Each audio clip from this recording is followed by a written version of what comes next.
A igreja daquela multidão de mártires dos séculos I, II, III e IV, a igreja de Estevão, de Lourenço e de Vicente, não é outra que a igreja de Antão, de Patrício, de Bento, de Bonifácio, de Bernardo, de Francisco, de Domingos, de Antônio, de Inácio, de Mó, de Xavier, de Filipe Neri, de João Bosco, de Vianney. E também a mesma igreja do Papa Alexandre Borgia, aquele das orgias no Vaticano, do Tomás de Torquemada, aquele que matou dezenas de milhares na Inquisição Espanhola, do Henrique Kramer, aquele mesmo do Manual das Bruxas, do Nicolau Emerick, aquele lá do Manual dos Inquisidores, do Afonso de Ligório, aquele que disse que Maria responde orações que nem Deus responde, do Duque d'Alba, aquele que matou tanta gente na Holanda, que fazia uma lista das pessoas que não tinha que matar, da Maria Sanguinária, aquela lá que o Bernardo é fã, do arcebispo Arnaud Amaury, aquele lá da Cruzada Albigense, que disse: mate todos, Deus reconhecerá os seus. Do Papa Francisco, é claro, do que esses católicos de internet só não odeiam mais do que o Lutero, do Padre Júlio Lança Leite, que manja muito de tradição oral, e daquele exército enorme de padres que gostam de coroinhas, se é que você me entende. Muita gente me pediu para reagir ao vídeo do Lucas Lancaster refutando o Rodrigo Silva no canal dele. E, bom, tenho duas coisas para falar. Em primeiro lugar, o Rodrigo Silva é bem grandinho, ele pode defender a si mesmo, ele pode refutar o Lancaster com o pé nas costas se ele quiser. E em segundo lugar, eu já fiz um monte de refutações do Lancaster que nunca me respondeu, né? Até separei aqui os vídeos. Esse daqui da oração, que ele falou que é uma oração Maria do século III depois de Cristo, eu fui lá e provei que a datação, de acordo com os estudiosos que analisaram e estudaram o manuscrito, data do século IV ao IX, e ele falou que do terceiro, né, pra você ver como é que o cara é picareta mesmo. Depois eu fiz uma outra refutação a ele, nesse vídeo aqui, que já deu quase 20k de views, daquela participação dele no Vilela, junto com o ex-pastor Fujão no debate, e depois a gente ainda fez uma live refutando todas as mentiras que ele contou sobre a Inquisição, essa daqui, refutando as mentiras do ex-pastor de Lucas Lancaster sobre a Inquisição, com o Gaião e com o Dutra. Então, tem vários vídeos aqui que a gente respondeu ele, e ele obviamente não deu uma única resposta, né? Simplesmente ignorou e fingiu que não viu. E antes que alguém diga que ele não me responde só porque o canal dele é muito maior do que o meu, o canal dele é mais ou menos 6 vezes maior do que o meu, sendo que o canal do Rodrigo Silva é nada menos que 26 vezes maior do que o dele. Ou seja, na proporção, o meu canal está muito mais perto do dele do que o dele está do canal do Rodrigo Silva. E mesmo assim, ele exigiu a resposta do Rodrigo Silva e reclamou que o Rodrigo demorou muito para responder ele, ao mesmo tempo em que ele não me respondeu nenhuma vez. Então não é que ele não me responde porque o meu canal é pequeno comparado ao dele, porque se fosse assim, ele não poderia reclamar do Rodrigo Silva não respondendo também. Ele não me responde porque tem medo e é covarde mesmo, só por isso. Nós sabemos que a igreja de Pedro é a igreja de Leão Magno, de Gregório Magno, de Gregório VII, de Pio V, de Pio X. Ó, eu anotei aqui cada um desses que ele citou só para mostrar como eles não têm nada a ver entre eles mesmos, e todos eles vão discordar da igreja, seja daquela época ou da igreja atual. Vamos ver. Vamos começar com o primeiro que ele citou aí, depois de Pedro. Bom, eu nem vou falar de Pedro, né? Porque, pelo amor de Deus, o cara era casado, o cara se pisou em Roma, foi lá no final da vida dele, de acordo com os pais da igreja. Na Bíblia você não vê Pedro em Roma de jeito nenhum. Ele tá em todo lugar, menos em Roma. Sem falar de todas as provas bíblicas que eu já cansei de citar aqui, de que Pedro não tinha nenhuma primazia, nenhum primado sobre os outros apóstolos. Agora vamos ver aqueles outros que ele citou, para começar com o Papa Leão Magno, que ele citou aqui. Eu tô aqui com o blog do Bruno Lima, que eu sempre recomendo aqui, respostascristãs.blogspot.com. Ele vai fazer uma lista de papas e teólogos medievais contra a Imaculada Conceição de Maria, e um deles é justamente o Leão I, que ele vai citar ali como sendo da mesma igreja atual. Será?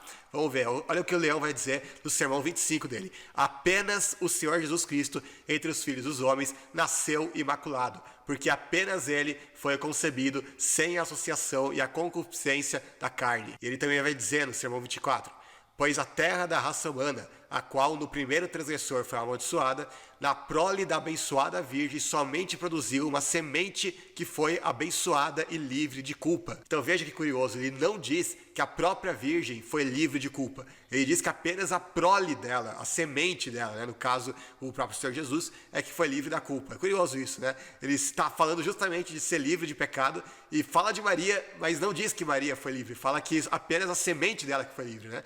E aí depois ele vai dizer, e portanto na ruína geral de toda a raça humana só havia um remédio no segredo do plano divino que poderia socorrer o caído. E esse foi um dos filhos de Adão que deveria ter nascido livre e inocente do pecado original.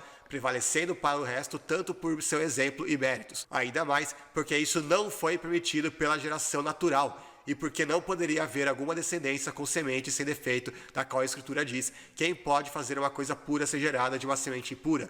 Não é somente tu que é capaz. Ele vai citar aqui um versículo que os católicos usam para falar que Maria foi livre do pecado. Ele vai dizer que na verdade essa é a prova de que somente Jesus que nasceu sem pecado. É o contrário do argumento que os católicos dão. E segundo, ele vai dizer que a razão pela qual ele foi livre do pecado é justamente porque não foi permitido pela geração natural, ou seja, porque Jesus nasceu de uma forma miraculosa, algo que não aconteceu com Maria, evidentemente. E tem várias outras citações que ele vai dar aqui, não só de Leão I, mas também de Gelásio, de Gregório o Grande, de João IV, de Inocêncio III, Inocêncio V, João XXII, enfim, Clemente VI, Tomás de Aquino, vários outros aí que vão emitir essa mesma opinião. Então é curioso, né, que hoje em dia, se você nega a Imaculada Conceição, você é herege porque está negando um dogma católico que nenhum católico pode se levantar contra. Agora, o Papa, que é um dos que ele citou, e eu só estou trabalhando em cima daqueles que ele citou, vai negar explicitamente e abertamente essa doutrina, vai falar que Jesus é o único que nasceu livre da mancha do pecado original, o que faria dele um herege se ele vivesse nos dias de hoje, né? Se ele fosse dessa igreja romana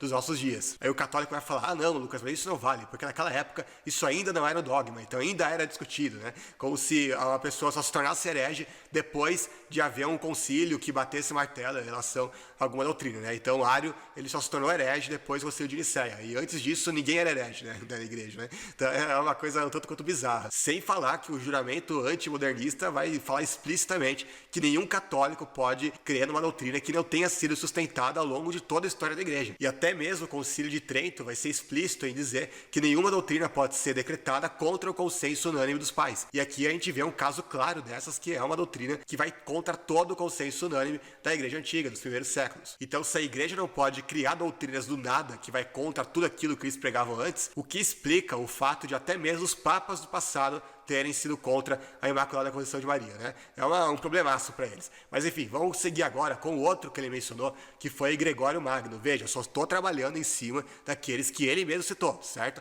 Ele também citou, depois de Leão, ele citou o Gregório. Agora, o Gregório é o pior exemplo de todos que ele poderia citar, porque ele negou explicitamente que houvesse um bispo universal na igreja. Olha o que ele escreveu a Maurício Augustus sobre isso. Agora eu digo com confiança que todo aquele que chama a si mesmo ou deseja ser chamado sacerdote universal é em sua exaltação o precursor do anticristo, porque ele orgulhosamente se coloca acima de todos, e pelo orgulho ele é levado ao erro, com o perverso desejo de aparecer acima de todos os homens. Por isso, todo aquele que ambiciona ser chamado de único sacerdote exalta-se acima de todos os outros sacerdotes. Ou seja, ele diz que alguém que se chama de bispo universal é o precursor do anticristo. E hoje em dia os papas são chamados de bispo universal, né? Veja só que curioso, não é mesmo? E aí depois ele vai dizer ainda em outra carta: que dirás tu, João, a Cristo, que é a cabeça da igreja universal, no prestar de contas no dia do juízo final? Tu que te esforças de te antepor a todos os teus irmãos, bispos da igreja universal, e com um título soberbo queres pôr por debaixo dos teus pés o seu nome em comparação do teu? Que vais tu fazendo com isso, se não repetir com Satanás? Subirei ao céu e exaltarei o meu trono acima dos astros de Deus. Vossa fraternidade, quando despreza os outros bispos e faz todos os esforços possíveis para o subjugar, não faz senão repetir quanto já disse o velho inimigo: me exaltarei acima das nuvens mais excelsas. Possa, pois, tua santidade reconhecer quanto é grande o teu orgulho, pretendendo um título que nenhum outro homem verdadeiramente pio jamais se arrogou. Ou seja, ele não apenas fala que isso aqui é um título soberbo, de arrogância, do anticristo, como ainda diz que nenhum homem justo, nenhum homem pio arrogou tal título para si, que é um título que todos os papas usam nos dias de hoje. Lembrando que esse João aqui é o bispo de Constantinopla, que estava querendo se chamar bispo universal. Ou seja, se alguém naquela época estava querendo mandar dos outros bispos da igreja inteira, não era os bispos de Roma ainda, nessa época aqui, eram os bispos de Constantinopla, que se achavam os maiorais. E aí o Gregório, ao invés de dizer: não, essa primazia não é sua, não, é minha, porque eu sou bispo de Roma, eu que sou bispo universal, eu que mando da igreja inteira. Não, pelo contrário, ele diz que qualquer um que ostentar essa pretensão para si mesmo é um precursor do anticristo. Olha as palavras que ele usa, né? E mais do que isso, ele diz que se um só, como ele supõe, é o bispo universal, isso implica que vocês não são bispos, mostrando mais que claramente que ele não admitia que houvesse um bispo universal na igreja, porque se um fosse universal, os outros não eram nada. É explicitamente o que ele está falando aqui. Ele ainda diz várias coisas aqui, que é um título orgulhoso, que brota de uma raiz de vaidade, que afaste dos meus ouvidos esse título, pois eu disse que nem a mim, nem a mais ninguém devia escrever alguma coisa do gênero. Olha só, ele próprio rejeitando explicitamente, abertamente, o título de Bispo Universal. E me recuso a aceitá-lo. Considerou apropriado fazer uso de um apelido orgulhoso, chamando-me Papa Universal, mas rogo a sua dulcíssima santidade que não volte a fazer tal coisa. Por quê? Porque tinha alguém que queria dar esse título para ele, assim como tinham dado lá para o João de Constantinopla. Ele falou, não, de jeito nenhum, eu não aceito esse título. Olha só que coisa. E ele ainda diz, pois se vossa santidade me chama a mim Papa Universal, nega que seja você o que me chama a mim universalmente. Mas longe esteja isto de nós, fora com as palavras que inflam a vaidade e ferem a caridade. E para terminar, para fechar o caixão, ele ainda diz, ao escrever a certas pessoas, ele se dirige a mim dizendo, como tu o ordenaste. Essa palavra, ordenar, lhe rogo que afaste dos meus ouvidos. Já sei quem sou e quem sois vós, pois em posição sois meus irmãos e em caráter meus pais. Olha só que coisa aqui, isso aqui é para fechar o caixão mesmo, né? Porque ele diz, em posição sois meus irmãos, ou seja, vocês estão em igualdade comigo, eu não sou superior a vocês. Se houvesse nessa época uma supremacia papal, se o bispo de Roma fosse realmente considerado nessa época o chefe supremo sobre toda a igreja, por que ele diria, em posição sois meus irmãos? Ou seja, vocês estão em igualdade a mim, em posição. Então assim, a pior coisa que o Lancaster poderia usar como exemplo a favor dele era justamente o Papa Gregório Magno, já que ele é o que mais explicitamente acaba com as doutrinas dele mesmo, né? Do próprio papado, inclusive, que é nada menos que o pilar que sustenta todas as doutrinas do romanismo. Eu nunca vi alguém dar tantos tiros no pé desse jeito que ele deu aqui. O outro exemplo que ele deu foi o do Papa Pio V, que o próprio historiador católico César Cantu vai falar que em seu obstinado zelo dissuadiu o rei de qualquer composição e quis que os inimigos de Deus fossem exterminados de qualquer forma. Olha o exemplo do Papa que ele citou em favor dele como sendo um Papa muito do bem, né? O cara exemplar, que exemplifica muito bem a doutrina católica. Eu acho que exemplifica mesmo, né? Porque olha isso aqui. A própria enciclopédia católica vai dizer que esse Papa, Pio V, que ele citou, mandou 6.000 homens de guerra para atacar os huguenotes na Terceira Guerra Religiosa. E foi ele quem convenceu o rei francês a não permitir nenhuma outra religião senão o catolicismo na França. Mas para o desespero do Papa, os católicos da França fizeram um acordo de paz com os protestantes por um breve período ali, e aí o Papa ficou enraivecido com isso. Como assim vocês fizeram a paz com um bando de hereges que vocês deviam exterminar? E eu pergunto, imagina o Papa Francisco hoje sendo contra a paz numa guerra porque queria que os católicos exterminassem os protestantes até o final, né? Mas ele diz que é a mesma igreja, né? Pode confiar. E olha o que o Cantu escreve em outra ocasião, o mesmo historiador católico que eu já falei. Ele vai falar que o Pio V incitava aqueles que combatiam os huguenotes e mandava eles da Itália tropas e dinheiro. Animado do desejo de ver a Inglaterra domada, ele tinha não somente prometido aos vencedores repartir com eles todos os bens da igreja, mas também ir em pessoa dirigir a guerra. Olha o nível que o cara chegava na sua megalomania de fazer guerra, de matar, de impor o catolicismo em todo lugar, né? O cara era literalmente o doente da cabeça. Foi ele também que ordenou que o rei francês, que estava em guerra contra os protestantes na França, não fazer prisioneiros, passando ao fio da espada os que lhe caíssem nas mãos. Para você ver como é que era o Papa que o Lancaster exalta aqui como um grande exemplo de católico. E para piorar, o sucessor do Pio V foi justamente o Papa que celebrou o massacre da noite de São Bartolomeu, ou seja, né, que fez uma festança no Vaticano, cunhou até uma moeda para celebrar o extermínio de mais de 70.000 protestantes na França, a sangue frio, de forma covarde, como a gente já falou aqui várias vezes. Quem assistiu o meu vídeo mais recente refutando o Bernardo deve se lembrar que esse Papa é o mesmo que excomungou a Rainha Isabel da Inglaterra na ocasião em que disseram que qualquer um que matasse a rainha estava fazendo um serviço a Deus. E esse mesmo Papa ainda expulsou os judeus dos seus domínios. Ele escreveu uma bula intitulada A Raça Judaica,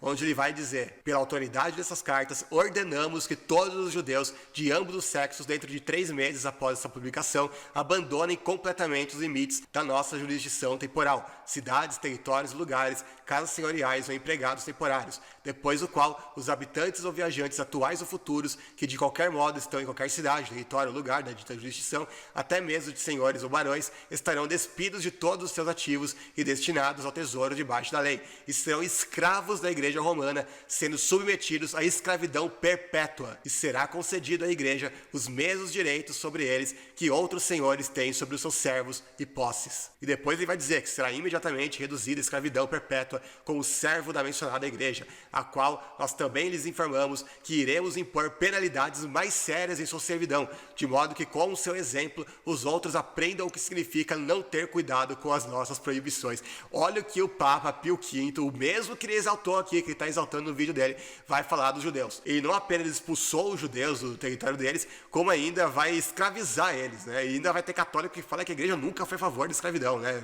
Imagina, né? Uma igreja tão boazinha, a escravidão corria solta debaixo dos olhos dela, mas, né, ninguém nem sabia, né? Eles deviam estar cegos, ninguém via nada, né? Imagina, né? E aqui o próprio Papa, que ele cita como exemplo do lado dele, vai estar determinando a expulsão e escravização dos judeus do território deles, né? Então é esse o nível dos caras que eles próprios exaltam, né? É isso que é pior, porque se fosse alguém que eles ficassem contra, que tivesse vergonha, que nem eles têm vergonha do Borgia, né? Até daria pra entender, né? Porque óbvio, né? Com tantos papas da igreja, algum vai ser mal realmente, né? Algum vai fazer coisas ruins. Agora, quando os próprios papas, que eles exaltam, que eles enaltecem, tem essa postura aqui, essa moral baixa aqui, podre, essa moral imunda, que nem esse Papa Pio V aqui que ele exaltou tem, aí ele só demonstra que ele tem a mesma moral desses caras aqui e que se pudesse, se tivesse nas mãos dele essa decisão, se a igreja tivesse de novo o poder político que ela perdeu há muito tempo atrás, ele iria implementar, né, as mesmas coisas aqui, iria apoiar tudo isso aqui, né, de expulsar do país, escravizar e tudo mais, mandar exterminar, matar todo mundo, destituir os reis dos seus territórios. É o catolicismo dos sonhos deles, né?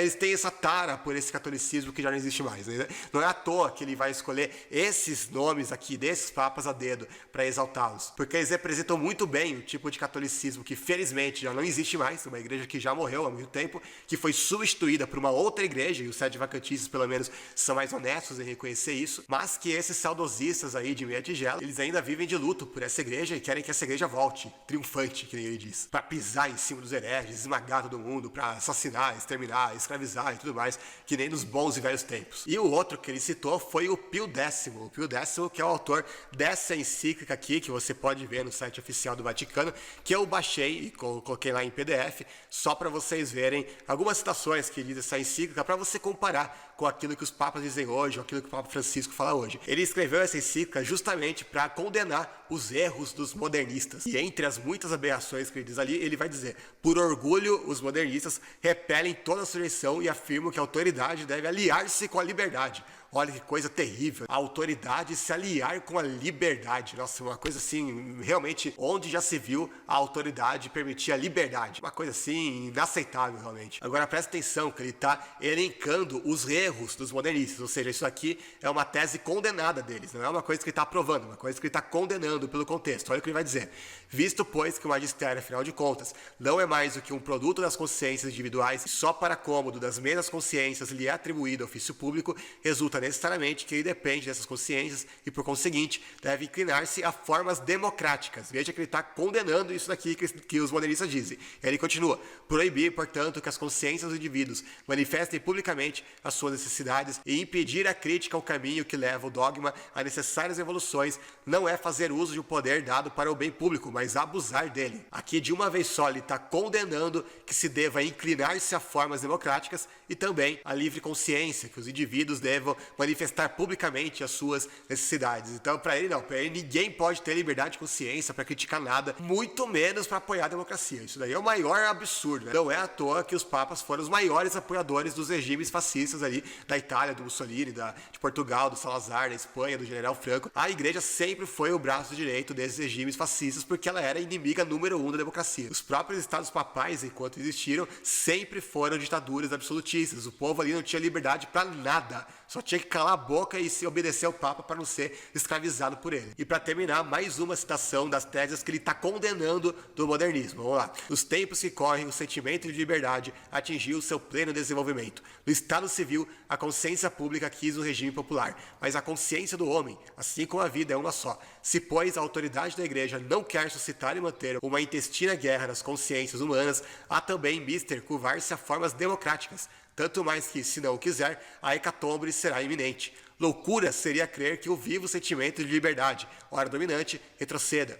reprimindo e enclausurando com violência, transbordará mais impetuoso, destruindo conjuntamente a religião e a igreja. São estes os raciocínios, aqui é o Papa falando, são estes os raciocínios dos modernistas, que por isso estão todos empenhados em achar um modo de conciliar a autoridade da igreja com a liberdade dos crentes. Aqui ele não apenas está condenando mais uma vez a liberdade e a democracia, como ainda está explicitamente dizendo que a igreja não deveria sucumbir a esse modernismo, né, de aceitar a democracia, liberdade de consciência, como também a liberdade de imprensa, liberdade de culto e tudo mais, que o Papa Pio XI, que vai suceder ele, vai falar na encíclica dele das sílabos, né? É uma encíclica muito conhecida que vai na mesma linha dessa daqui. E aqui ele vai explicitamente condenar essa atitude que alguns estavam querendo nessa época, de que a igreja devesse se curvar a essas formas democráticas, porque se não fizesse, a hecatombe seria iminente, porque esse sentimento de liberdade não iria retroceder. E o mais curioso, o mais intrigante, o irônico de tudo isso, é que algumas décadas depois a igreja teve que fazer exatamente isso que ela condenava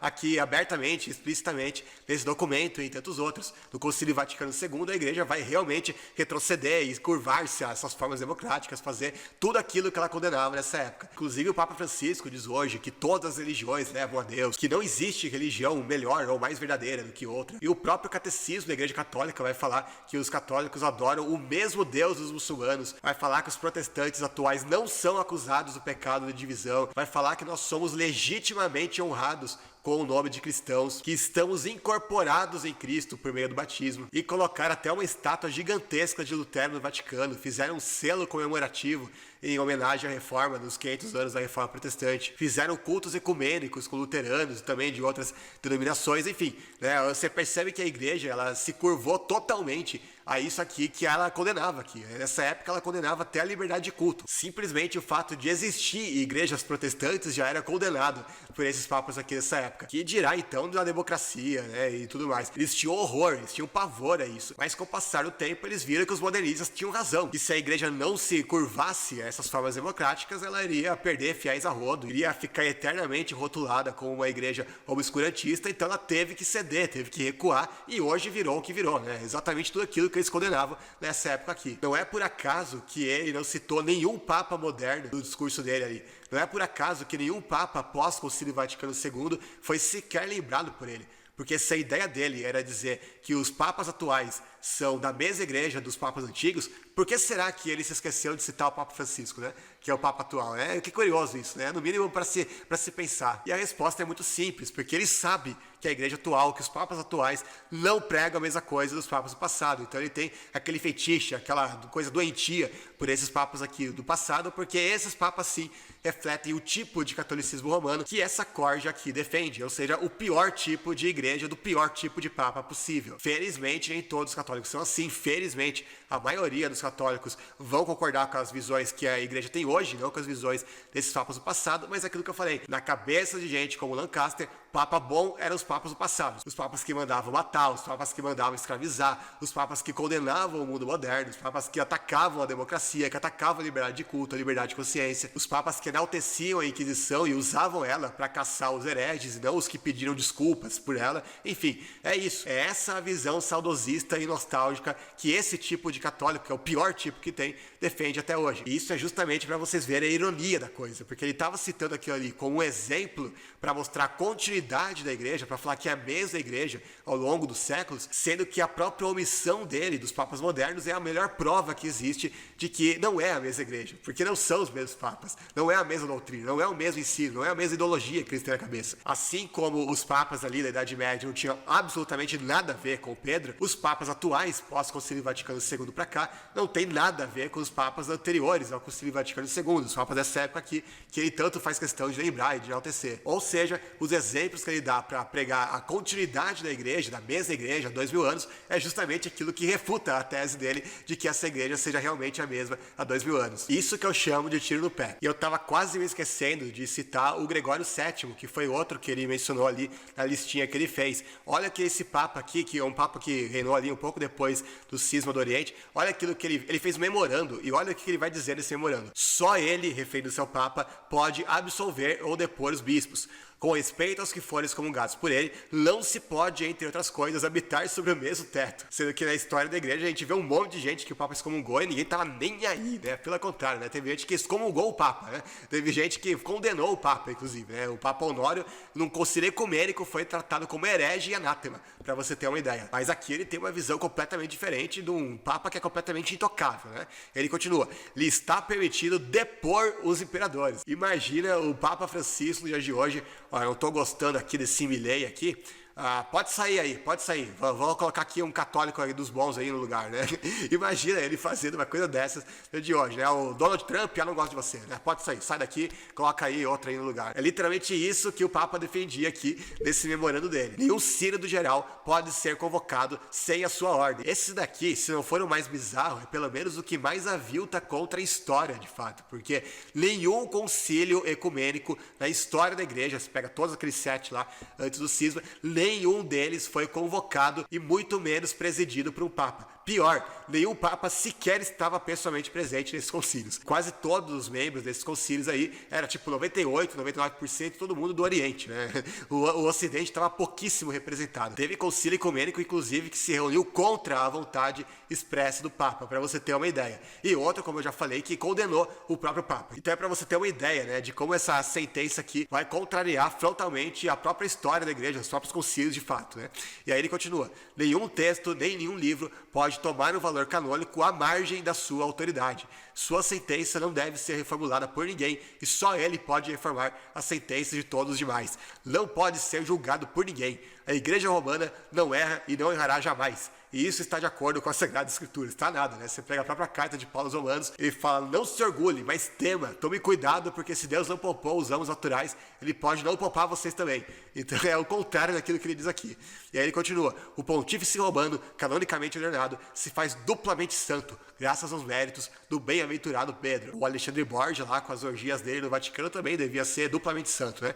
Ele também vai dizer: quem não está com a Igreja Romana não deve ser considerado católico. O que é bastante irônico, né? Já que faria do próprio Cipriano, então ele não seria católico, né? Por essa lógica. Eu nem vou falar nada dos ortodoxos e tudo mais. E para terminar, ele vai falar: o pontífice pode absolver os súditos do juramento de fidelidade aos iníquos. Então é a mesma coisa que ele fez lá com a rainha Isabel, que mesmo sem nem ser católica, ainda assim ele acha que tinha autoridade para destituí-la do trono, né? Veja só que coisa. E como eu falei, né? Não é à toa que ele vai citar esse Papa aqui como um exemplo de Papa, né, na história da igreja. Que ele faz uma lista ali com meia dúzia de papas e basicamente ele só vai pegar os piores, né? Do pior tipo, né? Pra usar a favor dele. Ele não tava citando nomes aleatórios aí da cabeça dele, não sorteou ali, ó, vou pegar sortear aqui um Papa ou outro pra citar como exemplo. Não, isso daqui não tem nada de aleatório. Ele tá literalmente pegando os papas que na cabeça dele são os que melhor representam a moral católica, mesmo sendo o tipo de papa que contradiz e que confronta diretamente a doutrina e a moral dos papas da igreja romana atual. Ou seja, os que melhor evidenciam que a igreja atual não tem nada a ver com essa igreja da época que ele tem saudosismo. E agora sim, para terminar, não se esquece de deixar o like no vídeo, ativar o sininho das notificações, se inscrever se você não for inscrito ainda, e também não se esqueça de deixar um comentário aqui nesse vídeo, porque você ajuda a YouTube a entregar esse vídeo para mais pessoas, e aqui eu respondo a todo mundo que tem qualquer dúvida sincera sobre esse tema ou sobre qualquer outro. E claro, ao fazer isso você ajuda a apologética protestante, já que os católicos fizeram com que o vídeo dele tivesse aí mais de 200 mil views, respondendo ao Rodrigo Silva, mas vídeos como esse, que é futa gente que nem ele, e eu duvido que vai passar de uns 10, 20k. Mas eu sei também que aqui tem muita gente que ajuda a divulgar, e eu agradeço muito a cada um de vocês. E também não se esqueça que no primeiro comentário fixado do vídeo vai estar o link para o meu grupo fechado do WhatsApp, para você ser notificado sempre que houver um novo vídeo, live, artigo sobre esse tema ou sobre qualquer outro. Então é isso, pessoal, um grande abraço, valeu e falou!